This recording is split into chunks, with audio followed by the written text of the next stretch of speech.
Welcome everyone, and thank you for joining us today for our webinar titled Pillar 1, Kinesiological Electromyography, a Practical Guide to Intelligent Systems and Assessment. This is Haley from Inside Scientific, and I will be your host for today's event. Today's webinar is sponsored by Noraxon USA. Building on their popular Biomechanics 101 introduction, today we turn our attention to the fundamental pillar of biomechanics, electromyography, or EMG. This informative session covers signal origin, acquisition, processing, and analysis for comprehensive and practical understanding of EMG research and assessment.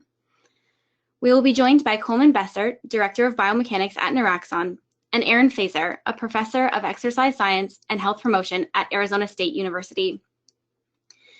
Using a series of research and clinical application examples, our presenters discuss the role of EMG within biomechanical studies and cases, summarizing selected scientific concepts, comparing and contrasting protocols and systems used, as well as highlighting appropriate experimental technique. Excited to continue our webinar series here, diving into kinesiological EMG. We're here with Erin Fazer. She is a professor at Arizona State University within the College of Health Solutions. She oversees the curriculum development in the area of biomechanics for the larger kinesiology program. She's also involved in sports biomechanics research within the university as well as the community. Erin has been helping Noraxon tailor our products to better impact researchers within academia, transforming our systems from something that can be used as a device to structure a curriculum around, as well as a medical grade device or research tool within fundamental research. She's also very familiar with EMG as she teaches courses every semester. We're going to go ahead and let her give us a rundown of what we're going to focus on today and then dive in. So Erin. All right, thanks Coleman. So as Coleman and I prepped for this, we really thought a good focus point would be on what can we use EMG, what kind of questions can we answer with EMG. That tends to be certainly a great starting spot and a place where we run into a lot of individuals asking specifically for that. So that's our goal for today, is to outline what questions can be answered about human movement utilizing electromyography. But a good place to start is also talking about what is electromyography. Can you tell us, Coleman? Right. So electromyography is the sensing of neuromuscular activation, which is signaling from the brain to the body, specifically the muscles. We are going to go through the process of how this signal propagates down the body. So the neurons in the brain fire signals down the axon to the spinal cord. Within the spinal cord, there's an interface between the appropriate motor unit that's going to facilitate motion. So the axon innervates with that motor unit. The signal translates from the central nervous system to the peripheral nervous system and continues down the motor unit. And a motor unit is an axon that moves from the spinal cord to the muscle group. At the muscle, this nerve typically innervates at multiple sites. These sites are called neuromuscular junctions. And when the signal reaches these neuromuscular junctions, it begins a depolarization process within those muscle fibers, creating a voltage, which you can see here, that propagates down the muscle fibers in either direction. So from that, the membrane of the muscle fiber starts to depolarize. And what that looks like, this is a diagram of an EMG sensor, those two sensors placed on top of this muscle fiber bundle that go into the op amp. This, you can see there's multiple types of muscle or motor units that innervate different muscle fiber types. On the far right, you can see what the EMG is going to sense from individual muscle fibers. If you work your way down from 1, 2, 3, 4, and 5 individual muscle fibers, you can start to see how those aggregate. So an individual motor unit is going to aggregate one way, so fast twitch versus slow twitch muscle fibers. And then overall, what the surface EMG is going to see is an aggregation of all of this information. So each motor unit, each muscle fiber, and muscle fiber types all boil down to a single number, which is what or a single voltage, which is what the EMG is going to be sensing. So realistically, what we're looking at when it all comes together is a waveform that is going to traditionally look something like this. And the reason why we wanted to cover that is because a lot of the signal processing techniques and fundamental approaches to this complex waveform are going to be based off of this fundamental knowledge around electrical activity between the brain and the body. Yeah, so all of the examples we're going to present today are actually done via surface electromyography. So an important thing to remember when you're dealing with surface electromyography is the placement of the electrodes. Where the electrodes are placed, basically what we're recording is what those electrodes are seeing, what goes on right underneath the location of the electrodes. And that last slide where you had the summation of the motor unit action potentials is a really good showcase of what it's seeing. It's seeing the summation of those motor unit action potentials.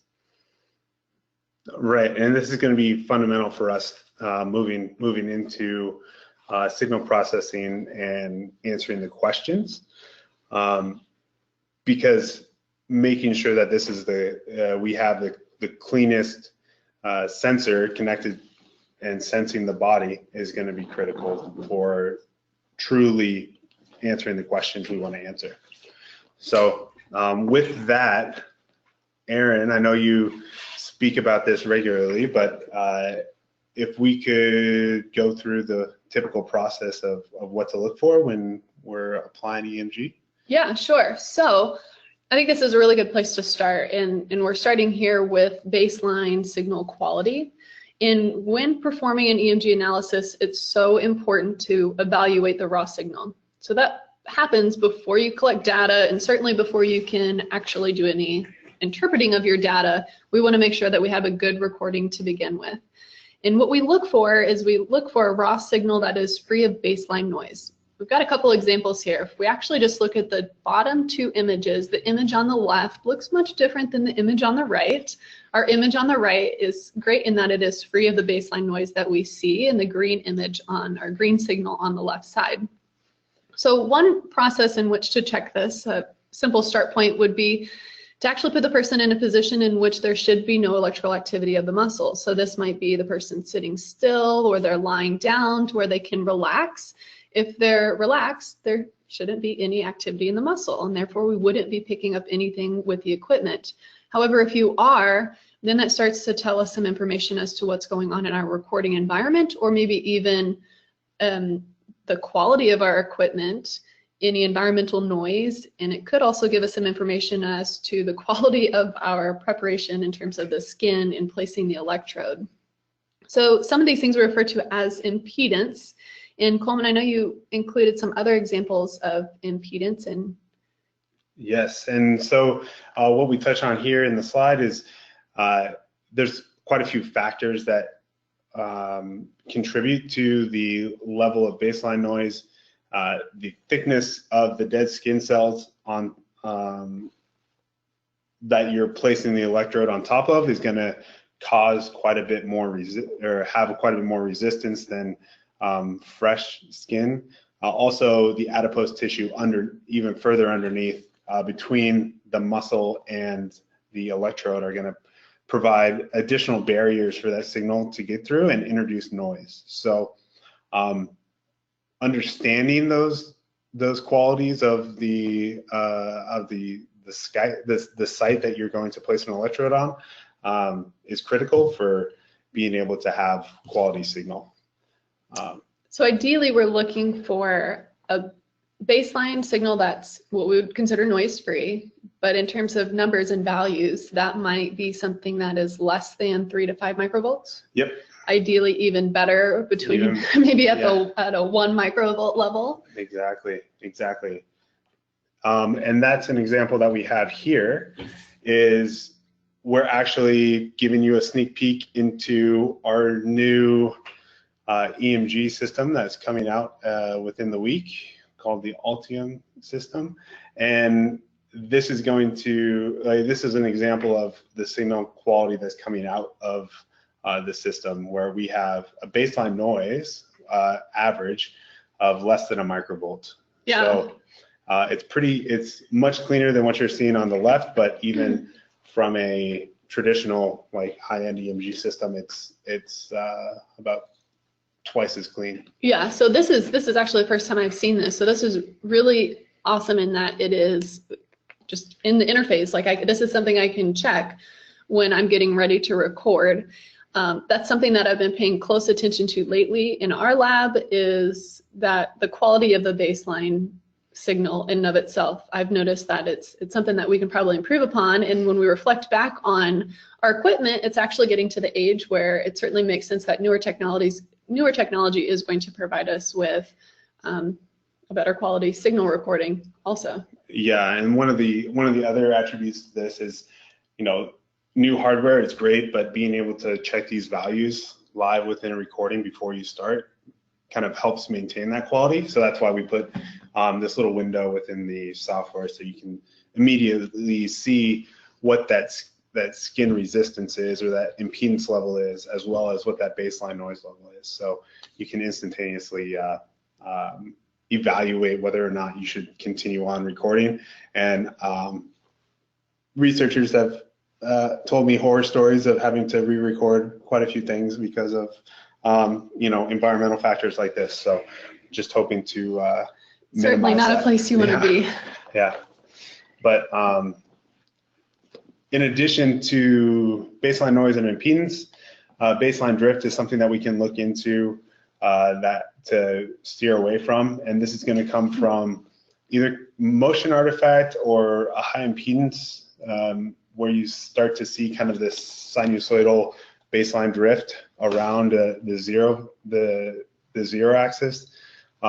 This is something to be aware of when you start to kind of move into more dynamic movements and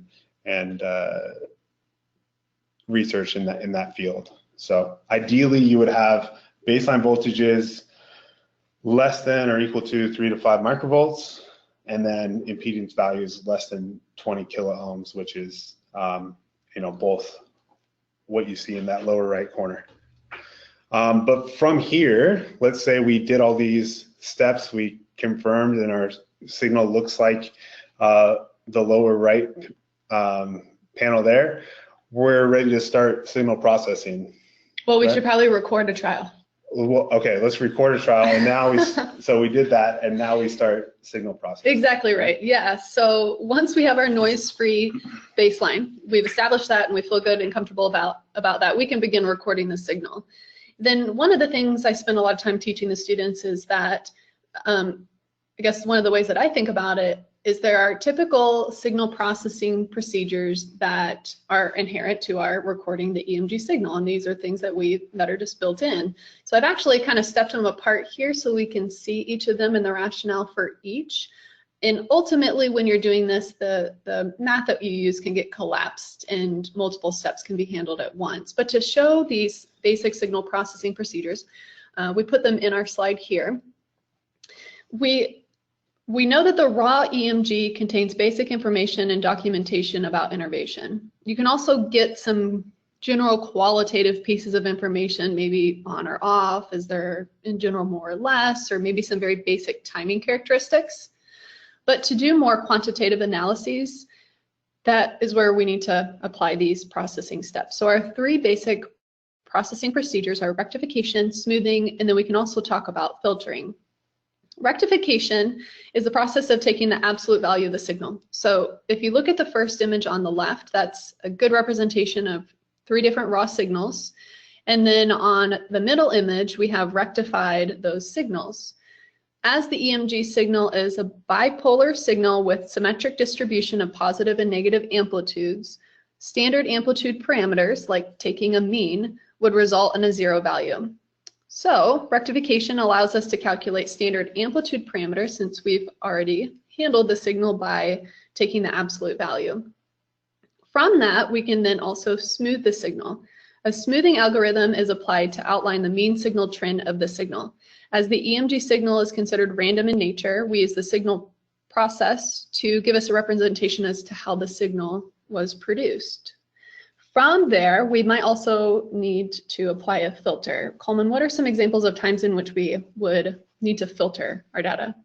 Yeah. So filtering helps you really address any kind of additional environmental noise or characteristic waveforms that could have been introduced within your recording. Some examples of times where you would want to filter out certain frequencies would be when you have 50 or 60 hertz waveforms within your signal from an electrical outlet or the electronics themselves. If you were measuring around the heart is also working on the internal nervous system because it's a muscle as well. So the EKG artifact from the heart could be introduced into your waveform, providing false positives. So you can actually remove that information and filter it out.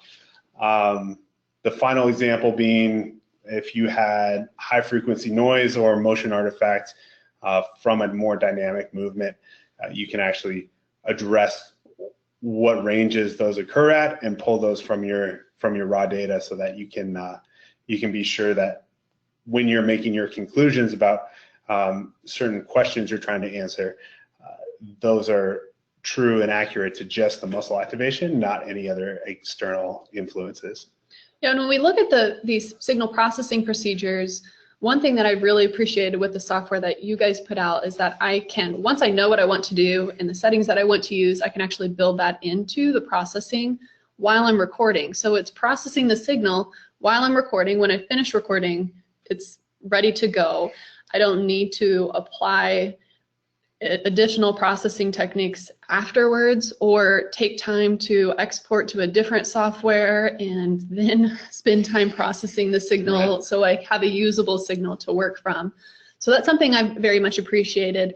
And actually that is one of the big reasons why I can do a lot of this stuff with my undergrads, because it's something that they can kind of tangibly see. We're not engineers, so we don't have always that math background, but we can make good educated choices as to how we want to apply these techniques, and they can get well set up. And I've got a little bigger workforce now that I can use my undergrads to assist me, and they can be knowledgeable in working the software.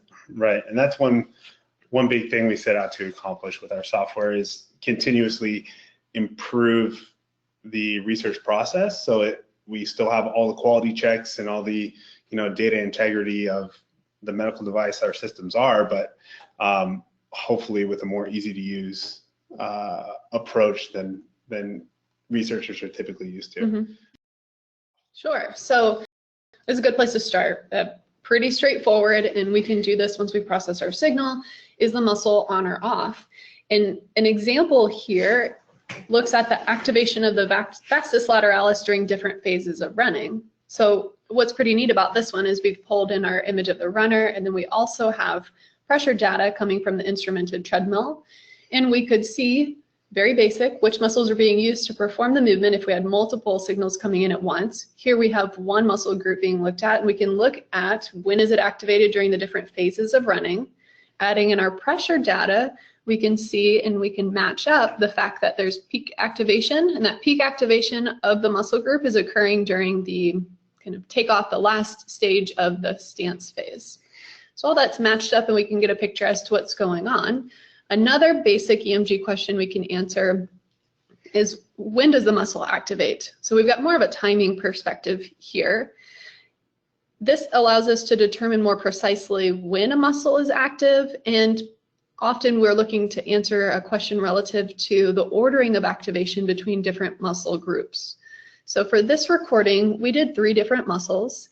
The individual was doing a rapid arm flexion movement. It's a little hard to see, but they're holding a load in their hands. The problem, maybe not a problem, but this difficulty with a situation like this is that when they're standing, there's muscle activity depending upon which muscle you're recording, but also holding a load requires activation. So technically all of the muscles are turned on already, even when I start the recording. The question I wanted to answer was the ordering of the activation of muscles upon presentation of a stimulus.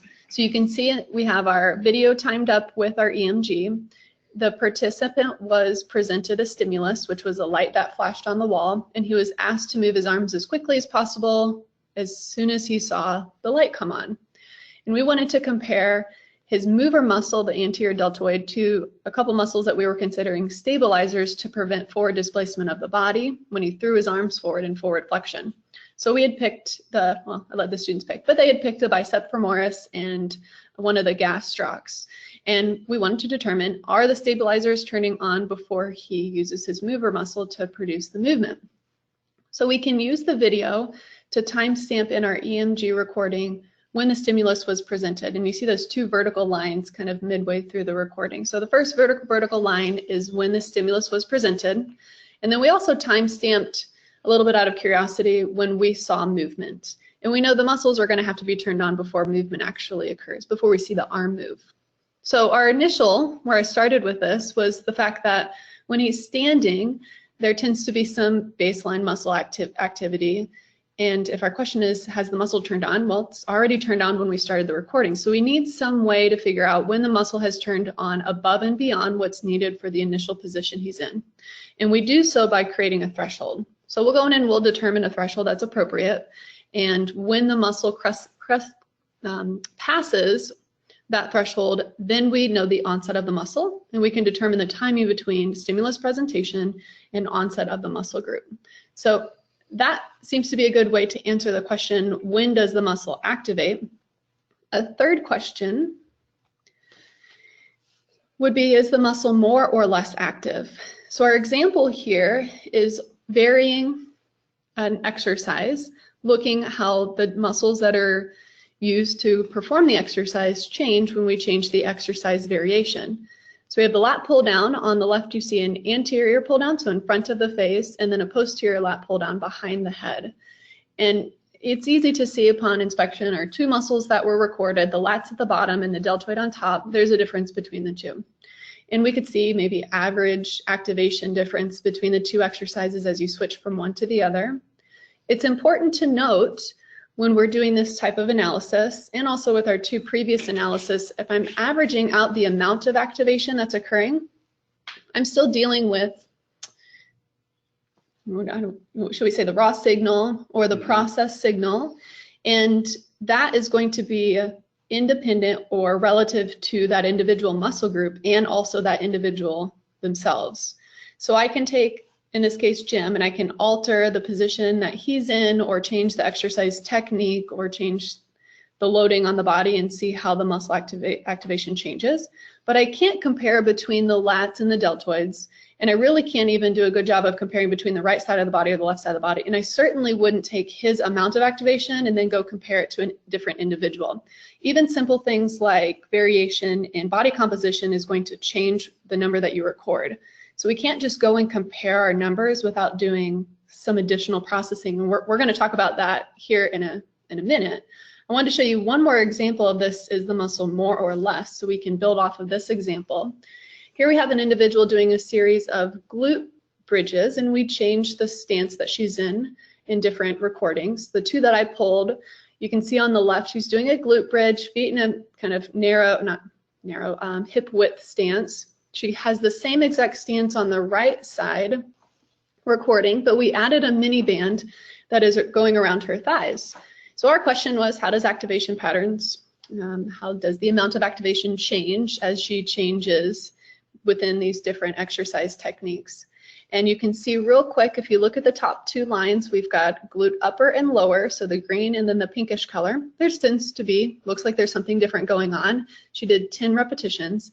And then if you look down at the bottom, we're comparing the erectors in the light blue color, and then the adductors in the yellow. And Coleman and I were looking at this differently and thought it was definitely interesting when you add in the miniband, the effort invested of the erectors changes.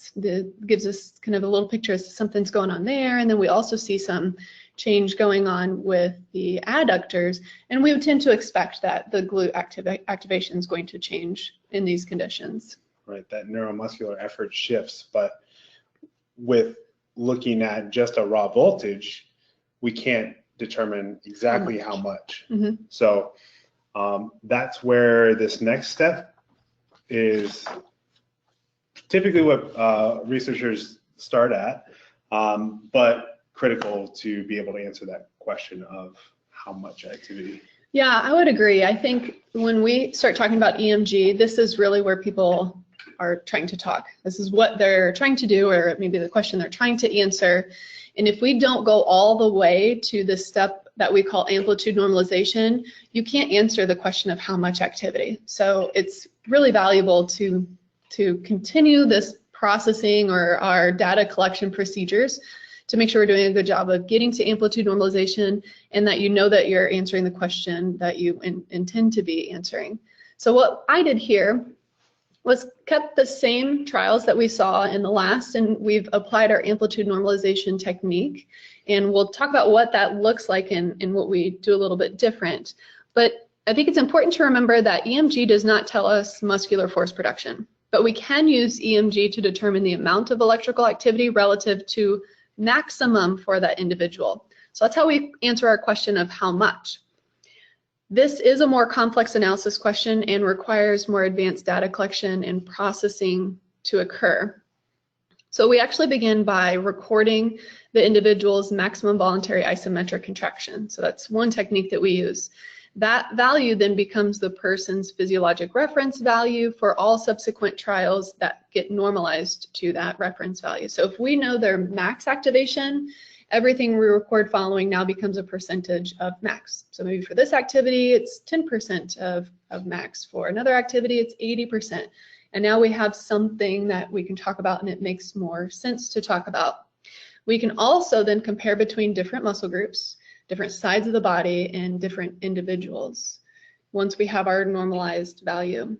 Amplitude normalization gives us a picture as to the effort invested, also tells us relative intensity of the task, or change over time in terms of the intensity of the task, in terms of how the body is choosing to recruit the muscles to get it done. So this worked for us when we were looking at our stance variations and comparing the two same stance but adding the mini band. We could see how much activation is this individual using to do the glute bridge, and then also to do the glute bridge with the mini band. Is there even a change in activation patterns? And then we could also certainly look the same as we compare against the erectors. So if you look on the left image, the erector activation kind of hovers around maybe 35%, would you say? Yep. And there's 10 repetitions there, so that's why you see 10 groupings of the signal. On the right side, a much lower level, we would have to, pull it down and do a calculation, but maybe even around 10, 15? Yeah. So about a 20% difference in activation? Sure, yeah. So that's really what we are doing when we're trying to answer how much activity. And I think a lot of people are interested in that question. Absolutely. And being able to compare between different muscle groups, being able to compare between different subjects across different days, depending on what type of intervention you need for your research, that becomes pretty critical for consistency, right? Mm-hmm. So that is kind of the last piece of these fundamental EMG techniques, analysis techniques. Before we move into some of the additional approaches that you can take depending on what you're looking at. And some of the registrants for this webinar were interested in looking at fatigue analysis and how that's been done with EMG. So we set out to answer that here. There's traditionally 4 approaches that you could take to answer this question, some better than others, some tied to specific scenarios. So The first being mean frequency. So everything with fatigue and EMG is going to first start with converting the raw EMG signal, the raw voltage signal, and transforming that into the frequency domain. So basically breaking that down into sine waves and cosine waves. And what we're doing when we do that is we're looking at how dense those sine waves are, and that is going to be our frequency domain. So it gives us an understanding of firing rates, and with neuromuscular activation, depending on the muscle fiber types and the neuromuscular effort you're putting in, those frequencies are going to shift when fatigue occurs. So if you imagine a high frequency signal, so something firing very quickly at first, then when fatigue starts to shift to a lower rate, that process is what we're looking for, and to do that we're looking at the frequency domain.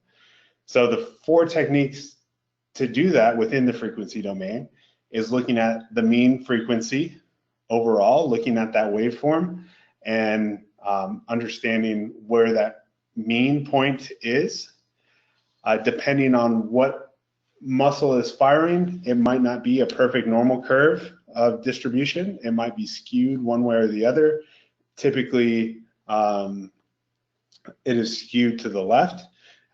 So we look at the median frequency, which is going to give us a understanding of where that midpoint is. If we have, 4,000 samples, at the 2,000 sample, like if we were to order them in from highest to lowest, where is that 2,000 sample? That's our median point. That's going to give a little bit better representation of where that standard frequency is, and if it shifts over time downward to a lower frequency, that's going to be indicative of fatigue. The third approach is zero crossing. So if you think about the raw signal and a cosine wave or a sine wave going up and down over the zero axis, how many times does that wave cross? At higher frequencies, it's going to cross more times. And as somebody begins to fatigue, the number of zero crossings is going to slow down because they're firing at a lower frequency. So pretty straightforward, but those are all approaches that look for a negative trend in each one of those parameters to define fatigue within our EMG signal. This last approach is going to be mean amplitude. So, and this is more from thinking about physiologically what's going on. If we think about mean amplitude, the neuromuscular effort it takes to contract a muscle initially, so it is going to be a little bit less effort, and as you become fatigued, that neuromuscular effort is going to be magnified. So the amplitude, the magnitude of that signal is going to increase as you are trying to maintain whatever posture. And so this is the one parameter that we would look at in terms of raw signal to increase with fatigue. So depending on where you want to stop in the process, these are the 4 typical approaches that we would see in neuromuscular fatigue. So let's look at an example. So here we have our participant who's performing a wall drill. This is an acceleration posture typical for kind of the track and field athletes to practice postural holds during the acceleration phase of their sprinting or whatever it may be, just trying to get that triple extension at the knee, the hip, and the ankle. Here you can see a picture of what that looks like, as well as the median frequency analysis of all the muscles that we had EMG collecting on. So we had rec fem, glute max, contralateral recfem, VMO, and gastroc. And what you can see in the table is the top four muscle groups have a similar slope value of fatigue occurring, which is fairly marginal. But then you look at the gastroc on that the posting side, so that left side, and you see quite a big fatigue rate. And we'll come to find out, this participant rolled his ankle several weeks ago and is still recovering. And so the kind of medical history of this individual lines up with what we would expect to see. So the weakest link in this individual's kinetic chain is going to be that calf, just because it's been fatigued due to injury. Finally, if you wanted to look at some of these other parameters, this is an example of an isometric contraction. We can see that first mean frequency depreciate over the contraction duration. Again, the median frequency is the second graph here. The zero crossing is the third, and then the mean amplitude is the fourth. So each one of those parameters we just talked through, you can see this is what you would be looking for, is this negative trend in the first three approaches, and then a positive trend in the final approach. And then we can quantify that and determine the exact point of fatigue that occurs within the exercise. From fatigue, that's more of a point in time analysis. But if we're doing repeated motions or looking at neuromuscular effort for over a certain duration, we want to look at that frequency domain over time. And to do that, we look at the wavelet analysis. And a wavelet analysis is exactly that. It's plotting the frequency response neuromuscular effort at a certain point in time. And you can open the window of analysis to a larger duration to get a great frequency understanding, or you can narrow it down and get a good time understanding, a time component. But and I have two examples here. Of the top is going to be the same participant doing a dynamic wall drill, which he loads into and then explodes up into this triple extension posture.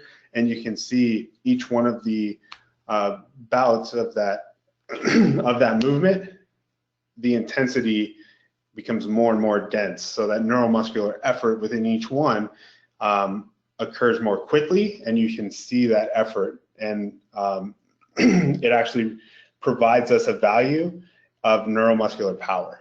So we can actually quantify the magnitude of neuromuscular effort in one scenario versus another. So a slow wall drill versus a very fast, powerful wall drill. We've seen this used across the board when it comes to research initiatives, especially when you need to see repeated motion. So you imagine taking this and normalizing it to a gait cycle. Now we can understand how neuromuscular effort changes from a barefoot condition to a new shoe type condition. So this is another way that we can utilize EMG, is wavelet analysis. And finally, this is a more clinical and more real world scenario. One of my favorites is biofeedback. This is actually a stroke patient. You can see this right side is actually contracting fairly well, and this left side is not contracting very well at all. His computer screen is actually showing him not only his EMG, but also a live bar graph of what those levels are. And his goal from the physical therapist is to match activation, so hit that threshold. And you can see within 3 reps, if you look at that green, that top green waveform, when he begins that left side repetition, it moves from smaller activations and and then increases with each rep.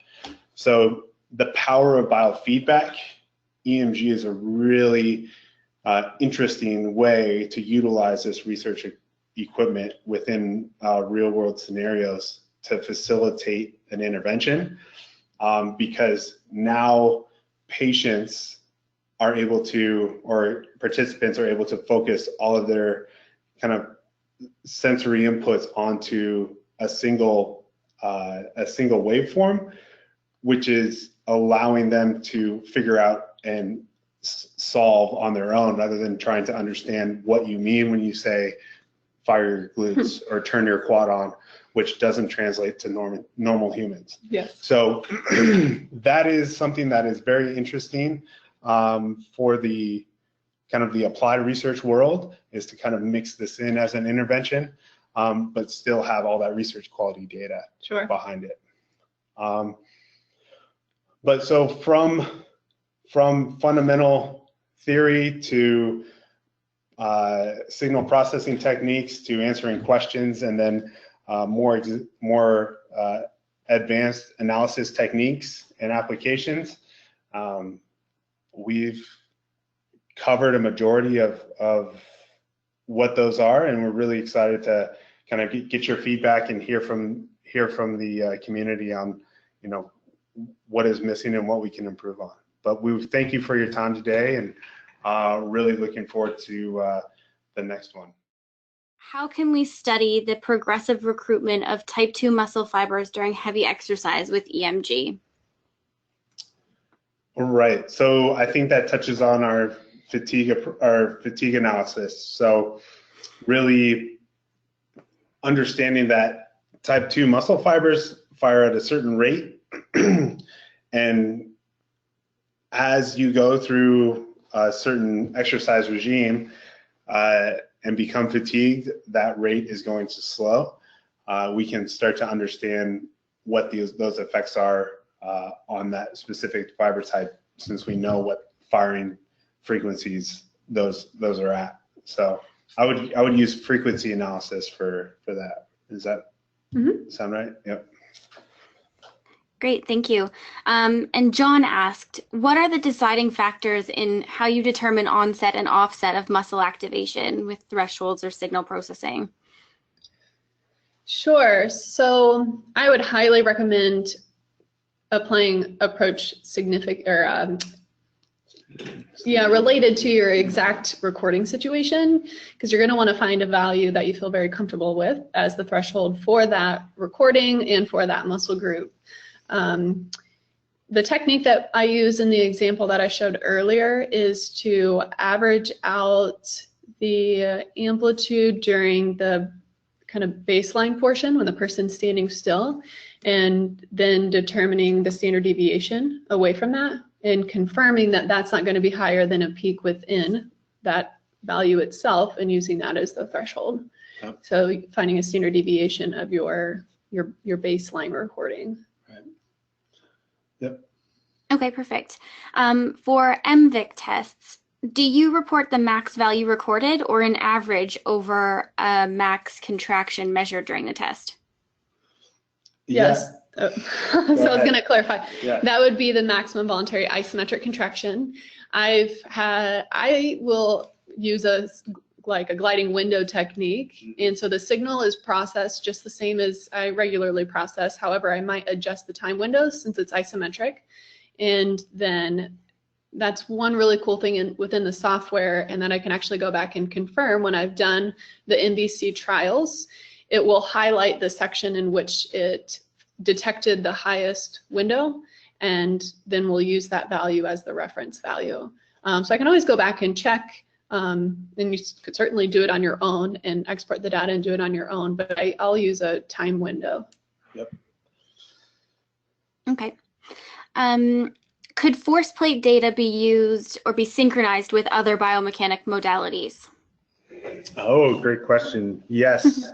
So that's one great piece of our platform, is that, you know, depending on where you're at and what you need, you can, for the most part, bring in any type of data natively within our software. And then anything that is additional or on top of that, we can always bring in analog signals. So whether it's force plates, high-speed cameras, whether that's inside a traditional biomechanics lab, or you need to take our portable lab outside and record data on elite sprinters, which Aaron may or may not be doing.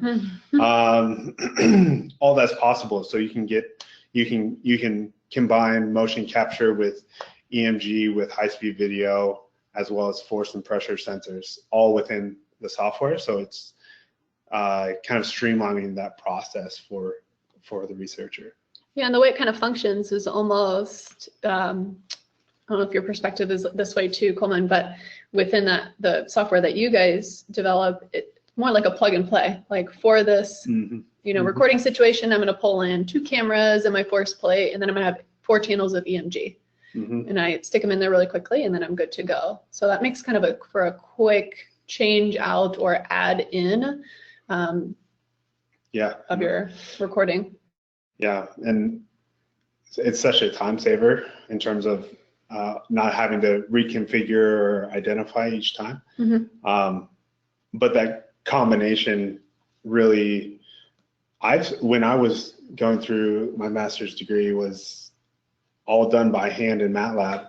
So having the opportunity to do it live and be able to combine everything naturally is good. Great, thanks guys.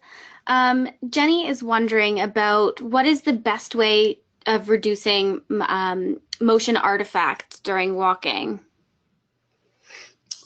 So the best way is going to be, strangely enough, is skin prep.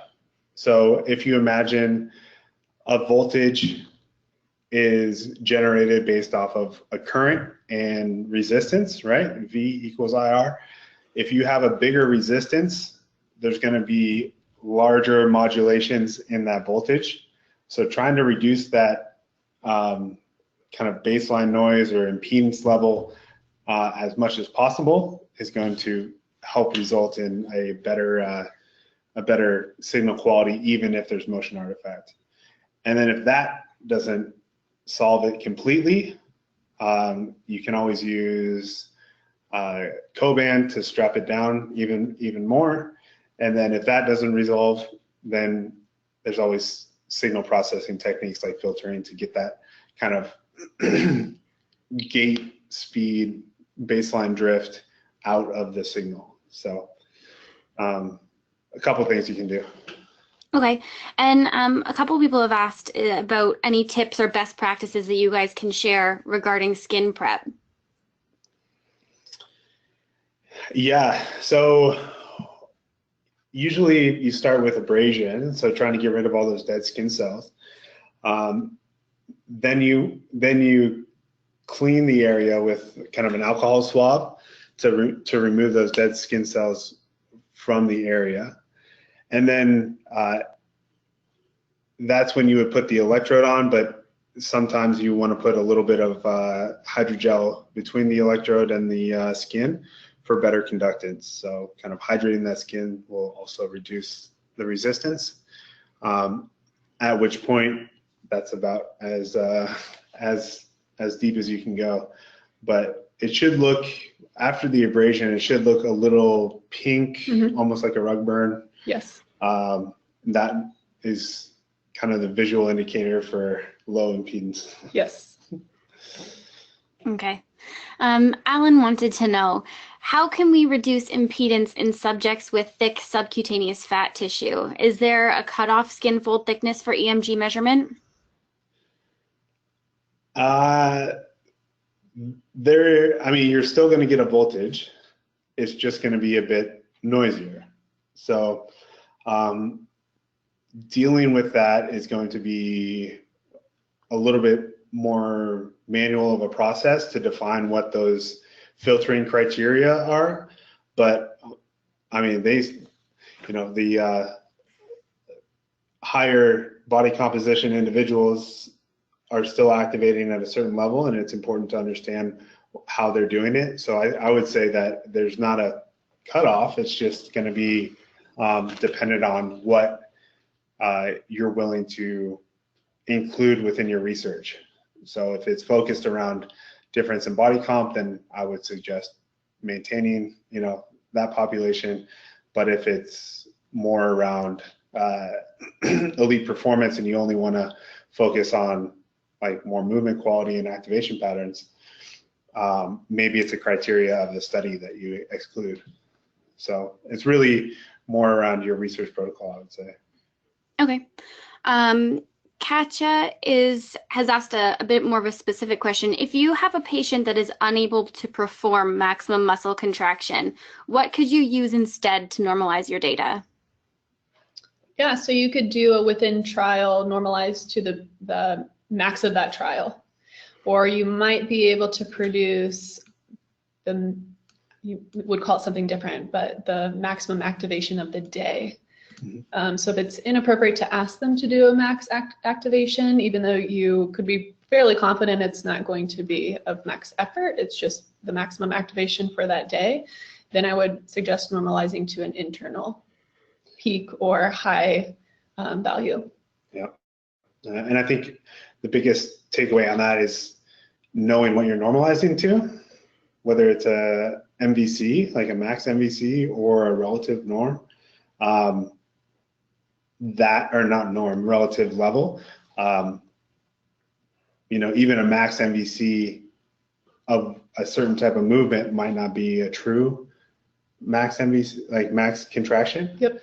So as long as you are well aware of how you're standardizing your normalization, I think that's one of the bigger pieces there. Yeah, just the situation you're in. So it's not something you can do in that situation fully. Right. Okay, perfect. And one last question. Cindy wants to know, she has some older equipment in her university lab and she would like to update. Can her students get software licenses? Yes, and she can update her equipment. So if anyone wants to reach out and contact Inside Scientific or us directly, we'd be more than happy to help facilitate student licenses for our software, but also if there's kind of an exploration phase of upgrading the equipment. Like I said, there's a new EMG system coming out. We have it had a few examples here today, and then we also have kind of our portable system, which complements a traditional biomechanics lab really well when you need to get outside and meet the subjects where they naturally perform, whether that's on the field, in a hospital, wherever. So all of that can be directed towards us, and we'd be more than happy to kind of walk everyone through it.